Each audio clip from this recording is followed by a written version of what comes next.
Well, thank you so much for that warm introduction. It's really exciting to be here at the Neue again. My family is here tonight, so it's very special. I would like to thank my hosts at the Neue Galerie and thank all of you for coming. This is a story of art and justice, about a painting that for many years was a beautiful enigma like the Mona Lisa. But for me, it was an LA story. One day, I was reading a community news item about a local woman. The Nazis had stolen a portrait of her aunt. It wasn't locked away somewhere in a mysterious castle or great house. It was in Austria's National Museum. The woman wanted the painting back. I read the story with some interest, but in those days, no one ever got back stolen art. It seemed like a lost cause to me. But I looked at the tiny image of this painting and I thought, that painting? It was one of Gustav Klimt's decadent Viennese society women, or so I was told in art history, where they describe these women as not very interesting people, sort of the idle rich, didn't really do that much. Besides marry important men. So I called 411, and soon I was in the living room of Maria Altman, drinking Viennese coffee with lots and lots of whipped cream, which seems to be some kind of longevity secret for Viennese centenarians. Maria was telling me about her Aunt Adele, a woman of today living in the world of yesterday. According to Maria, the women painted by Klimt were actually patrons, intellectuals, kind of lady existentialists. Her aunt may even have had a thing with Klimt. The story involves Sigmund Freud, Billy Wilder, Hedy Lamarr, who was actually Hedwig Kiesler, a Jewish debutante with Maria. And according to Maria, the women in all of these famous Klimt portraits were Jewish. Unbelievable. It also seemed impossible that Maria would move this legal case beyond her kitchen. I didn't think it would go anywhere.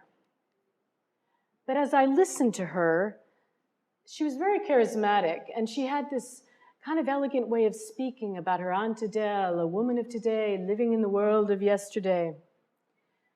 She had all these amazing photos. Here's Maria in the Austrian Alps with her mother. And they had sort of a dreamy quality, kind of a lost world, swept away, faded and tattered, kind of very theatrical, sort of a Downton Abbey kind of thing going on.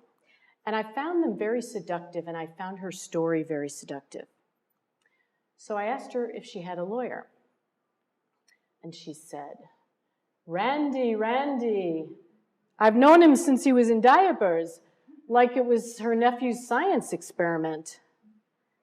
So I went to Randy's office. He was very impassioned. He looked like he just graduated from college, though he was obviously very smart. I did a story for the LA Times magazine, and I pretty much thought that was it. But the case kept moving forward in US courts. And as it moved forward, we learned more about Gustav Klimt and the women in his paintings. The real story began 100 years ago with a young woman named Adele Bloch-Bauer and Gustav Klimt, who was beginning to paint the remarkable portraits that would someday be called Klimt's women. Here, Adele is 16, reading a poem. Do you recognize me? Do you know who I am? She sang. Modernism was being born in turn-of-the-century Vienna, and people were already wondering who they really were instead of who other people wanted them to be.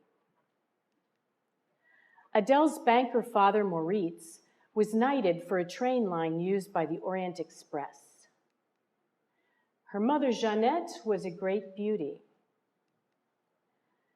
And Adele's sister, Teresa, was conventional. But Adele was a bohemian.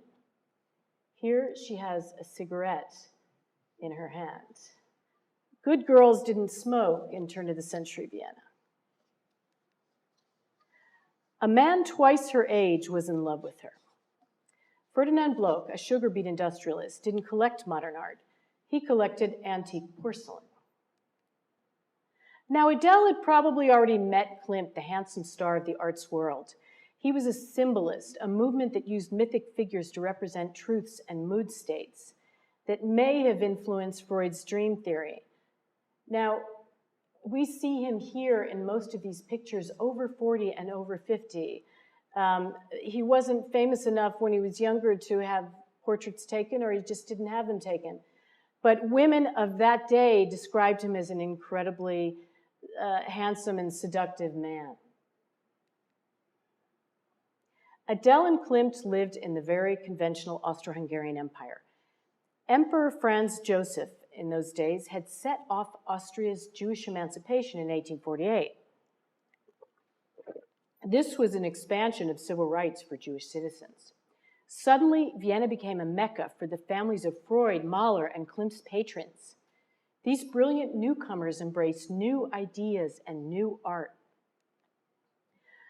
Empress Elizabeth married Franz Joseph as a teenager, but the Hofburg Palace made her a desperate housewife. She began a bohemian existence, traveling around Europe like an early Lady Di. Their son, the Crown Prince, died in a bizarre, apparent suicide pact with his teenage mistress. The emperor's brother went to Mexico as Emperor Maximilian, but he was executed and his wife went mad. As modern psychology was being invented, the royals were having a nervous breakdown. Here she is in her ballroom gown, Empress Elizabeth. Emperor Franz Joseph tore down the walls that had held off the Turks. In its place, he built monumental buildings like this parliament building that you see. And now, Jewish families were allowed to build palaces along this monumental Ringstrasse. Klimt drew a lot of his inspiration from Vienna's gilded ornamentation. Gold represented power, immortality, and the empire itself. But for Klimt, it also represented sensuality, meaning sex. And he loved to paint strong women. Klimt and his brother grew up very poor. Their sisters, only one sister would only marry, the other sisters were mentally ill, and his mother was depressed. So they began to work very young, supporting themselves, painting decorative art in palaces and theaters, like this piece here. Klimt's brother and father died very young, leaving him with many dependents. So maybe that's one of the reasons that marriage didn't appeal to Klimt. But young women did. Klimt had a steamy romance with Gustav Mahler's future wife, Alma. At the same time, Mitzi Zimmermann, here at left in his painting of Schubert at the piano, was pregnant with his son. Another woman already had a little Gustav. So some wondered if Klimt had taken notice of Alma's beautiful childhood friend, Adele, at this very amorous time in his life. The speculation rests partly on this 1901 painting of the biblical Judith as a sexual provocateur. The painting bore a strong resemblance to Adele, who by then had married Ferdinand. Adele wanted to join Vienna's Bohemian Society. One of its members, Felix Salten here, is best known to us for writing Bambi. But at this time, he was writing a fictional memoir of a teenage prostitute. It was very explicit. That was the one Disney didn't option. Mark Twain came to Vienna in 1897. He had a very good friend there, Theodor Herzl, a playwright who would someday be known as the father of modern Zionism. Twain had so many Jewish friends in his 2 years in Vienna that the anti-Semitic press derided him as Der Juden Mark Twain, or the Jew Mark Twain. Since biblical names like Samuel were used in those days in Vienna only by Jewish families, the press said that the name Mark Twain was a cover for his real Jewish name, Samuel. His daughter Clara married a Vienna composer who is Jewish after he first had a dalliance with Alma Mahler. Freud wrote about going to see our old friend Mark Twain lecture. Freud skipped a psychoanalyst meeting to hear Twain describe instructing royalty in watermelon stealing techniques. Freud would cite Twain in Jokes and Their Relationship to the Unconscious and many of his other works. Klimt at the time was leading an artist rebellion. Vienna museums in those days wouldn't display modern art, unlike Paris and many other European cities who were embracing their modernists. Vienna was very hidebound and conventional. So artists decided to build their own exhibition hall, the Secession building, for their movement. For this, Vienna's progressive Jewish families were crucial. Klimt model Margaret Wittgenstein asked her father to fund the Secession building. The Wittgensteins were Adele's landlords. Margaret's brother was the future philosopher Ludwig Wittgenstein, who went to the same Linz high school as a young man named Adolf Hitler. Some of Klimt's biggest supporters, like Serena Later in this portrait, and her sisters, were cousins of Joseph Pulitzer. Gertrude Felsevani was the maiden daughter of another important patron. This portrait, by the way, is still at large. They're kind of negotiating its restitution. Most Catholic aristocrats didn't want Klimt anywhere near their daughters. His erotic drawings were clear enough to show he didn't believe in some of Freud's theories of female sexuality.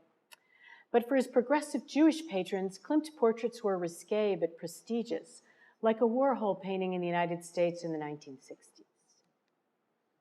So with their help, Klimt would create his most experimental works and show them at the Secession.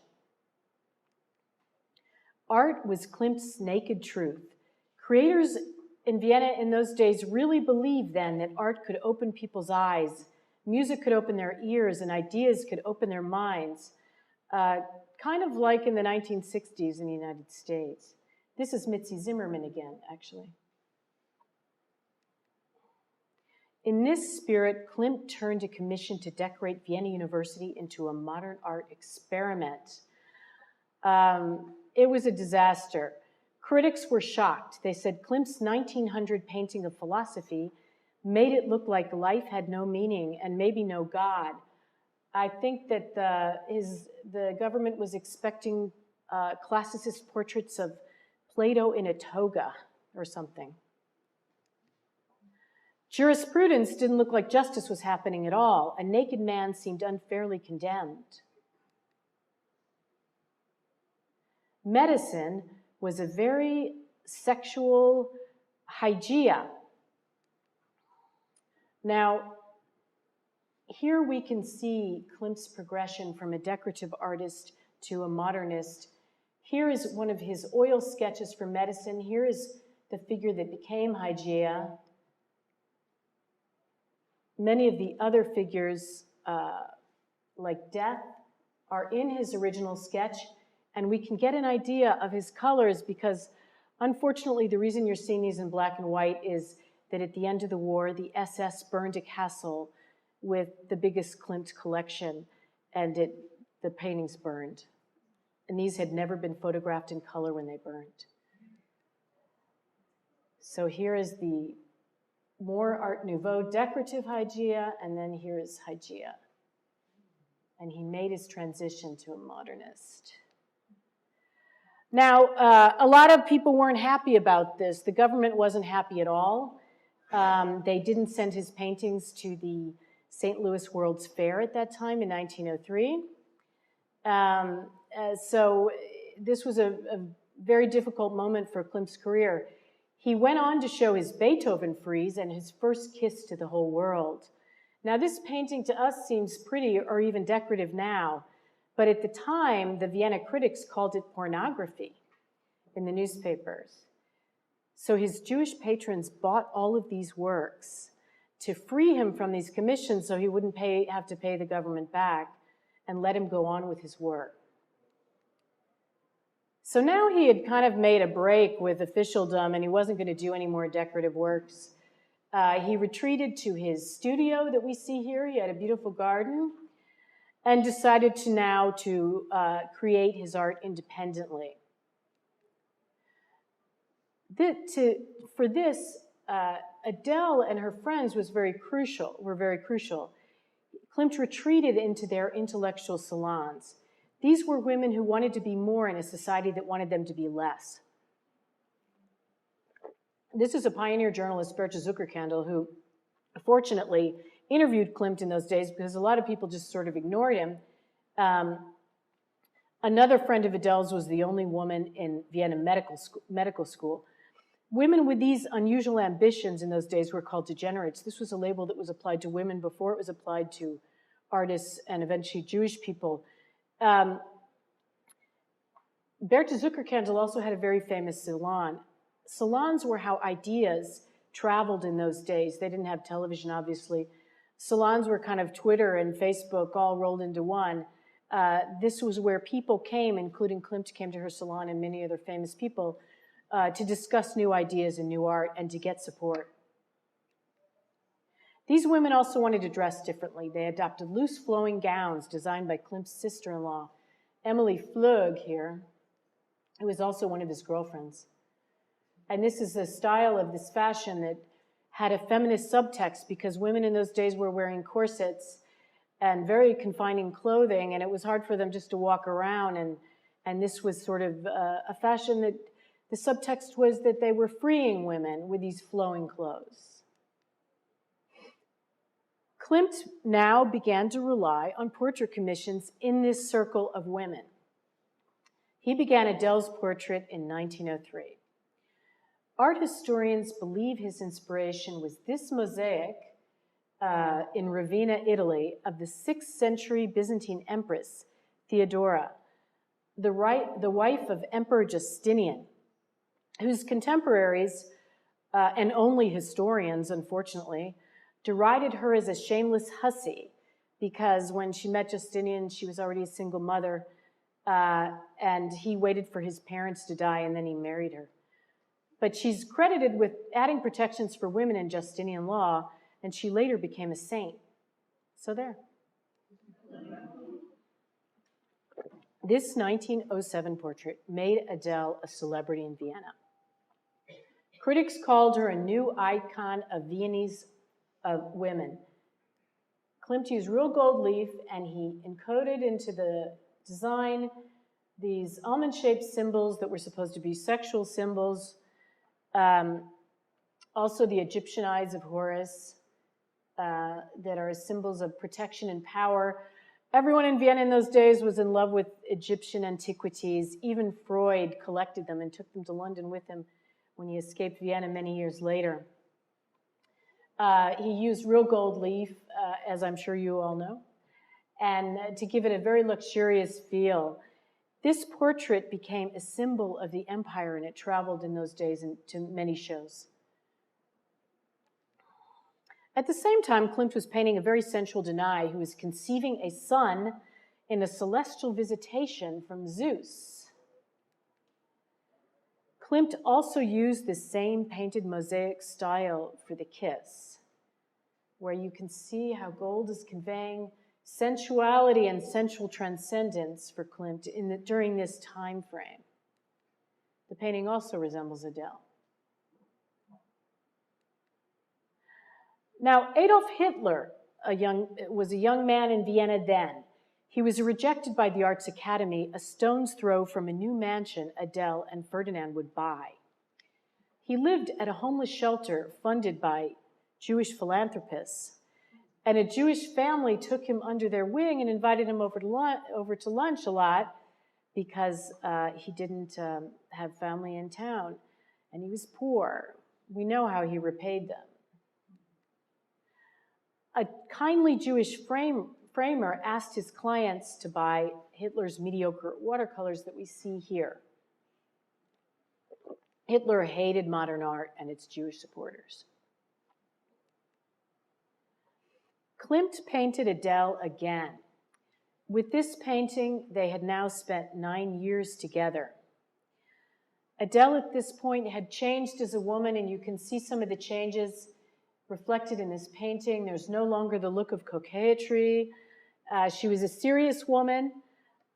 She wanted to help Vienna's poor. She called herself a socialist and an atheist.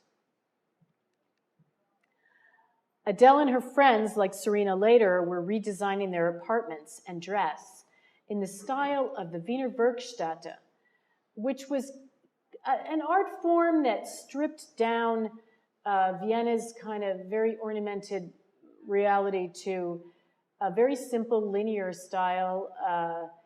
It was a reaction against the Baroque in Vienna, which wasn't really that easy to do because Vienna is kind of built on Baroque art and bric-a-brac. And the Wiener Werkstatt was also an attempt to bring the art to the people. They even designed postcards. Actually, they had a postcard display here where Egon Schiele made postcards. So anyone could buy a piece of art, no matter how small and inexpensive. They also designed jewelry. And here's a rocking chair by Joseph Hoffman.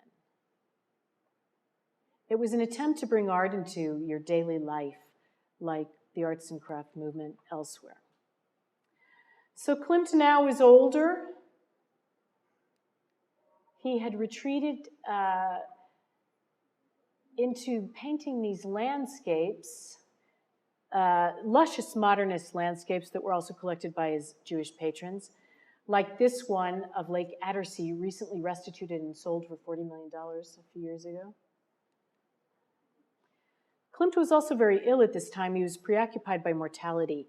He had symptoms consistent with syphilis. In 1918, he had a stroke, and as Spanish flu swept through the hospital, he died. Adele also died in 1925, apparently of meningitis. She had asked Ferdinand to leave the Klimt paintings in the Belvedere Museum after his death. Now, this was a time when the Belvedere was being directed by a very progressive man who was trying to bring modern art into the academy. Adele wanted to be part of this, and so did Ferdinand, but the paintings belonged to Ferdinand, and they were his property. But this was her wish. Ferdinand turned Adele's room into a shrine with their Klimt collection on her wall. He left Klimt's photograph on her nightstand, this photograph that you see, where it had been for many years. Life moved on for the Bloch-Bauer family. Vienna was still a very happening place. Here is Billy Wilder, the American film director, who was a Vienna journalist. He tried to interview Freud, but Freud threw him out of his office. Freud had been ridiculed so much in the press for his theories of sexuality and many other things that he thought that Billy Wilder was coming to write a column making fun of him as well. But Billy Wilder was a huge admirer of him, and Freudianism was evident in his cinema later, but Billy Wilder's parents would go to Auschwitz. This is the Bloch-Bauer family room where a lot happened, a lot of their social life.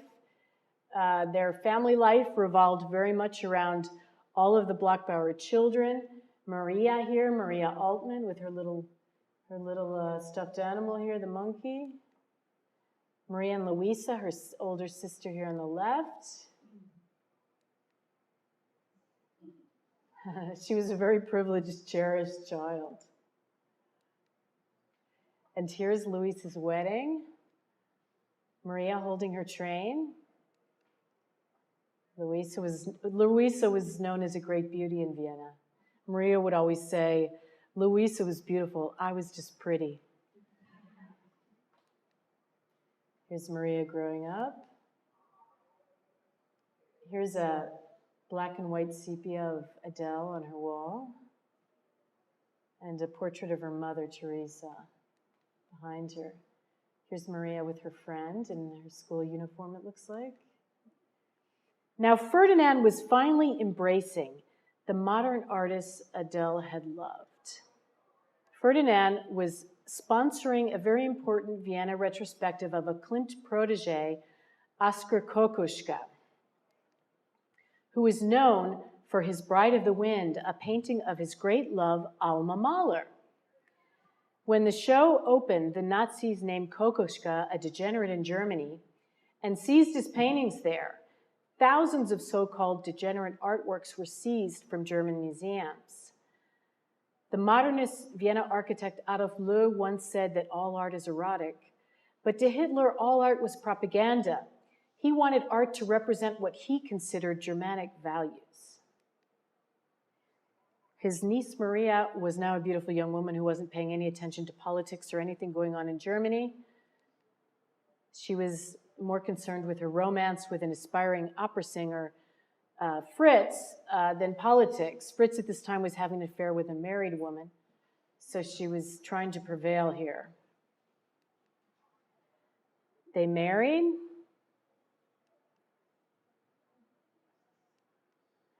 And 11 days after they got back, Hitler arrived. Maria's family was totally unprepared for this, and this was true of a lot of Vienna families. Maria's mother said, we are decent, honorable people. This group of people loved Vienna, and they thought Vienna loved them back. This was very much a betrayal for them. Maria's husband was taken to Dachau, where he sang a song while he worked. If there is no God on earth, let us all be gods together. Nazi commander Reinhard Heydrich moved into Ferdinand's Czech great house. His wife remodeled it with Jewish slave labor. Heydrich chaired the conference for the final solution. Now Klimt's women were fighting for their lives. Amalia Zuckerkandl's father wrote a play with Mark Twain. She converted to Judaism for marriage. She probably could have avoided deportation, but she didn't want to be separated from her daughter, so she went to a concentration camp with her daughter, and they both died a few days after they got into the camp. Elisabeth Bachovenek tried to save her life by telling a Nazi court that Klimt was her real father. Elisabeth was one of the Pulitzer cousins. Since Klimt was a Catholic, that would have made her half Aryan, a Mischling, and she possibly could have saved herself. Jenny Steiner, another Pulitzer cousin stranded in Europe, begged Joseph Pulitzer's son to help her get a US visa. This painting of Klimt's water snakes ended up with a Nazi propagandist and went into a private collection in Vienna.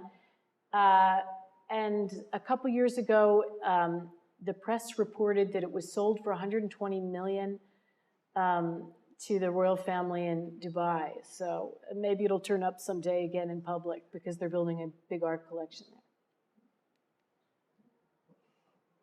Aranka Munk commissioned this Klimt portrait of her teenage daughter who had died very young.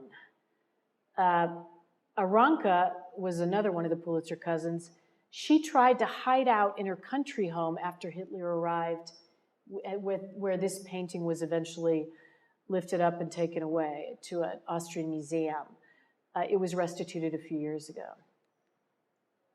Now, Baldur Von Schirach was the Nazi governor of Vienna. He planned the biggest show ever of Klimt's work in 1943. There was a bit of a conflict here, obviously, because Klimt's erotic drawings alone were enough to get him declared a degenerate artist. And Klimt was a known philo-Semite, or what the Nazis were calling in their most polite language in those days, a Jew lackey, meaning that he socialized with Jewish people and was known to have friendships with them. But he was an excellent draftsman, and superficially he embodied the masculinity of the Germanic Übermensch. He was handsome and virile. His portraits were exquisite. But the women in the famous stolen portraits were Jewish, so the Nazis gave them anonymous names. Adele's portrait was first presented as Dame in Gold, the Lady in Gold.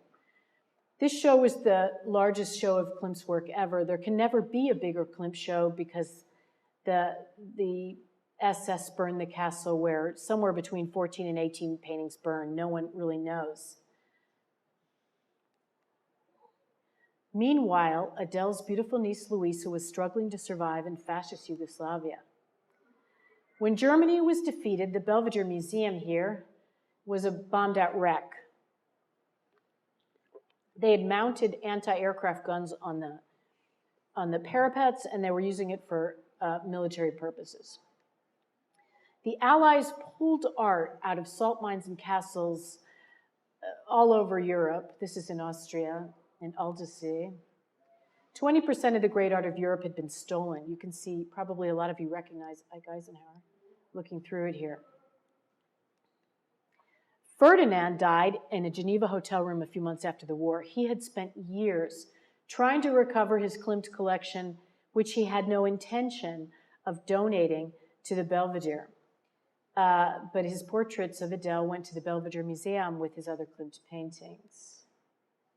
Then for a long time, what happened in Austria stayed in Austria. Documents of the thefts were locked away. Kurt Waldheim ran for president. He told voters that he was drafted into the German army, but wounded in 1941 and spent the rest of the war at university. But younger people now in Austria were examining the past. Austrian journalist Hubertus Czernin discovered that Waldheim had actually joined a Nazi organization at university, spent all the war in the German army, and may have been a war criminal. Actually, in 1948, the Yugoslavian government recommended that Waldheim be prosecuted as a war criminal for personally executing civilians. He never was. Hubertus also began to investigate rumors of stolen art. He found that Klimt's portrait of Adele had been pulled down from Ferdinand's wall and delivered to the Belvedere Museum with a letter saying, Heil Hitler. These revelations prompted Austria to pass an art restitution law in 1998, requiring state museums to give back art that had been improperly taken, i.e. stolen. Adele's niece, Maria, decided to try to get the family Klimt collection back with Randy Schoenberg, whose name carries tremendous weight in Austria because his grandfather is Arnold Schoenberg, the composer. In the midst of their first attempts, the Belvedere Museum opened a show called Klimt's Women in 2000. Heirs stepped forward immediately to demand Klimt's Lady with Hat and Feather Boa here, which was the poster of the show and the cover of the book about the show.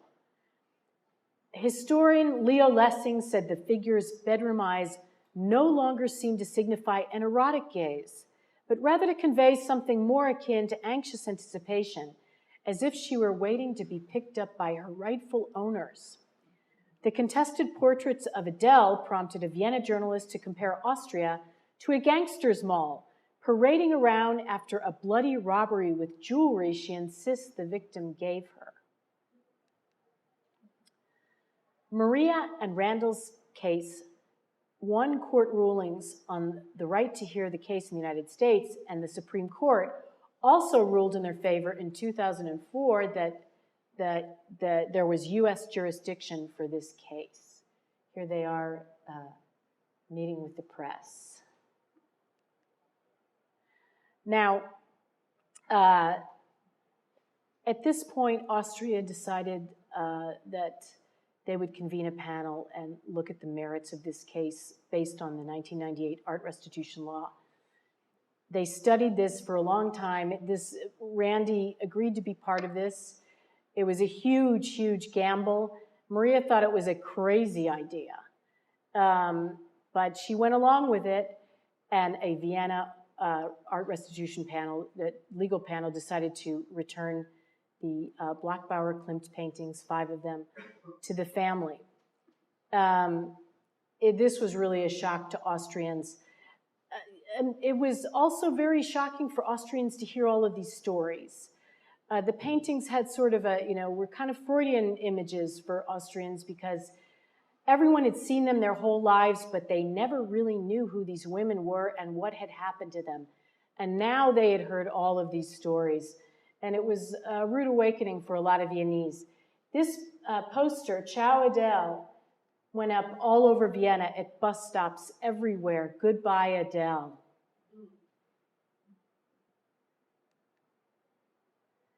The portrait of Adele, as you know, was sold to the Neue Galerie for a record $135 million. The rest were sold at auction. Since this case began, Austria has returned a dozen Klimt masterpieces to heirs. The total thefts included the 14 or 18 masterpieces burned by the SS at the end of the war. And there's still some other stolen paintings in private collections, some of them being contested right now. So we'll probably get more news on this. That's why I actually thought it was kind of gutsy when in 2012, Austria issued a golden euro to commemorate the 150th anniversary of Klimt's birthday. One side has the face of Klimt, and the other the face of Adele. Adele is still a symbol of Austria, but a much deeper symbol. Her story is known now, and it ain't the sound of music. A great work of art can stand alone, but this painting had a legend that was still untold. This was not just a restitution of art. This was a restitution of history. Now that the stories of Klimt's women are finally being told, maybe it will truly be the year of Gustav Klimt. Thank you.